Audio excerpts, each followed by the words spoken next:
যুক্তরাজ্যের সাহায্য চায় বাংলাদেশ। অর্থমন্ত্রী আবুল হাসান মাহমুদ আলী বলেছেন, যুক্তরাজ্যের সাহায্য চায় বাংলাদেশ। আবার যুক্তরাজ্য বাংলাদেশকে সাহায্য করতে চায়। সচিবালয়ে বৃহস্পতিবার অর্থমন্ত্রীর সঙ্গে সৌজন্য সাক্ষাৎ করেন ব্রিটিশ হাইকমিশনার সারাহ কুক। এরপর সাংবাদিকদের বিভিন্ন প্রশ্নের জবাব দেন তারা।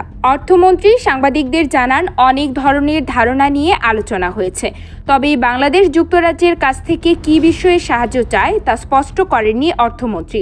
তিনি সারাহ কুককে বলেছেন, তোমরা দেখো কিভাবে কি অফার করতে পারো। বৈঠক শেষে অর্থমন্ত্রী বলেন, যুক্তরাজ্যের সঙ্গে আমাদের সম্পর্ক বহুদিনের। আমরা সাহায্য চাই, আবার যুক্তরাজ্যও সাহায্য করতে চায়। যেহেতু তারা দীর্ঘদিন আমাদের সঙ্গে কাজ করছে, তারা বাংলাদেশের অবস্থা বোঝে, এই ব্যাপারে অভিজ্ঞতা আছে তাদের। যুক্তরাজ্য থেকে অর্থনৈতিক কোনো ক্ষেত্রে সাহায্য পাওয়া যেতে পারে এমন প্রশ্নের জবাবে অর্থমন্ত্রী বলেন, সেটি এখন বলা যাবে না, সেগুলো নিয়ে আলোচনা চলছে।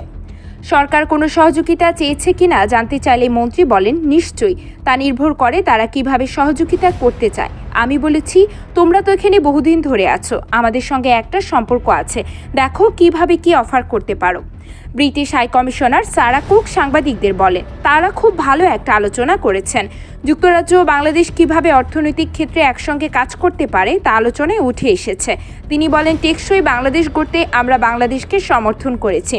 বাংলাদেশ উন্নয়নশীল দেশ হতে যাচ্ছে, এ সাফল্যের ব্যাপারে আমরা দেশটির পাশে ছিলাম।